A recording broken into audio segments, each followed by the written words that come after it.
First week in 2 years, and the S&P entered correction territory on Thursday.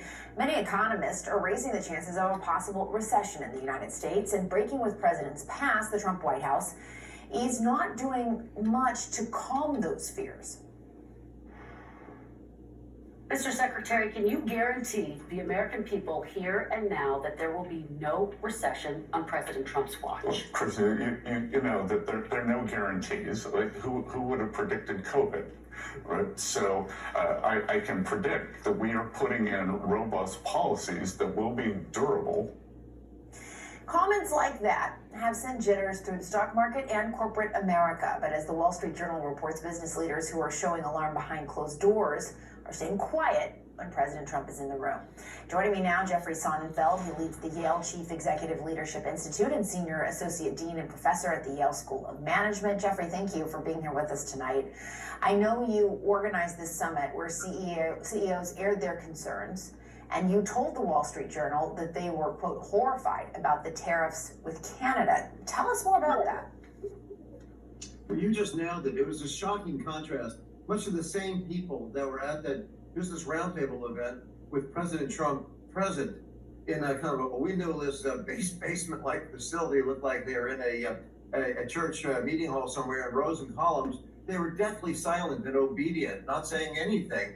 Those same people we had together in the morning, and with great light spilling in and open conversation, it was universally negative. They're quite worried, and openly so, which is quite a break. They just don't want to confront him. They're afraid of his vindictiveness. They don't want to, as you would say, poke the bear. But there are particular actions that they're upset about. Just your prior segment on the cozying up to Russia had them so worried, as we seem to be confusing our allies and our adversaries. They really don't understand that. Something that KT McFarland didn't mention in an earlier segment you had is that Russia's economy is imploding. These CEOs know that. They have all pulled their businesses out. 1,200 Western companies, major Western companies, left Russia in an unparalleled escape from Russia. They're not going back in. That economy is falling apart rapidly. They don't understand why we'd be looking to try to make Putin look better. But more than that, they're really concerned about the attacks, say, through the Federal Communications Commission. I just last night was at the Gridiron banquet in Washington, of Washington Press people. Everybody there was targeted, from ABC to CBS to NBC, even the heroes of CNN and MSNBC and New York Times and Wall Street Journal. We've never seen anything like this. And in specific ways that these businesses feel at risk, and President Trump calling them out, the Justice Department, to say there's something they're doing, or anything they say that's negative about him is evil. These are businesses that get very worried. Federal Trade Commission, they're expecting deregulation there. It's just the opposite. Microsoft I think Google, Meta, Alphabet, they're all have the same kind of regulation, if not more, than what they had under the Biden administration. The SEC, they're worried. The Food and Drug Administration, of course, with the anti-vax sentiment, the pharma companies are worried. And all this means a lot of uncertainty before you even get to the tariff issues that you open with. And yes, attacking Canada, what in the world are they supposed to do between now and two weeks from now, when April 2nd, when supposedly their period of grace is up, and we have these tariffs, or whether or not they're going to be 20%, 25%, or 200%. During that session that you referred to, we had bulletins coming in about every 15, 20 minutes, and people were shocked as their head spinning reversals as to what to do. And on top of all this, the relaxation of the Cyber Command. The U.S. government has 2,500 attacks. Like about every 30 seconds, our government is being attacked, largely by Russia. And for President Trump to say we should lighten up on that and halt the proactive defenses there has these CEOs really, really worried. The consequences are that the market is plunging. Yeah, and that, yeah.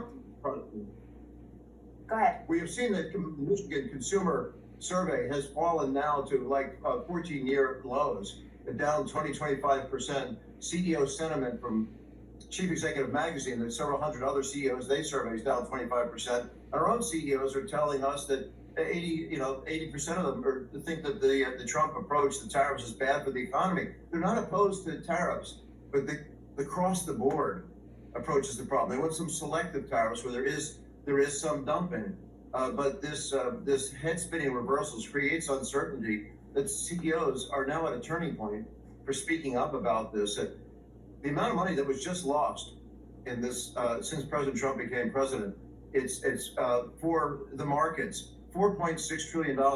That could fund 90 years of the Ukrainian war, 90 years of the by the amount of money that was just lost in the last 6 weeks on markets because of this nonsensical and needless uncertainty. And Jeffrey, the Trump administration would tell you, and we heard from Scott Bessent, he said this is the economy detoxing, that it's something that's needed to happen, the policies are essentially trying to realign both the domestic economy and the global economy, our places in the global economy. What do these CEOs think about that? Well, the CEOs actually have a good feel for Scott Bessent, Secretary Bessent. I like him too. I don't really know him well. Many of them do know him well. He's seen as an honest, very smart person.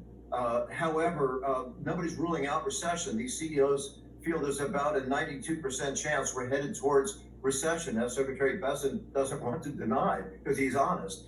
Well, if you take a look at what your reporter, Matt Egan, has been reporting, he picks up from analysts, he's a fantastic economics reporter. He says that analysts are telling CNN 35% likelihood of recession, which is way higher than it was. These CEOs, it's 3 times as high as that we're headed towards a needless recession. So the consequences, sure, Scott Bessent is right. We do have these periodic setbacks of 10, 12, 15% in markets, a correction territory as it's called. But there are consequences to that. A lot of money is lost. And, that means about $20,000 for average households, 401k was just disappeared. That might not matter to somebody as wealthy as Secretary Bessent, but $40,000 or $20,000 that just disappeared out of somebody's retirement account. And that's where you opened, Jessica. You're exactly right. That's devastating. Yeah, it shakes people for sure. Jeffrey Sonnenfeld, thank you for your insight into that. We appreciate it. Thank you.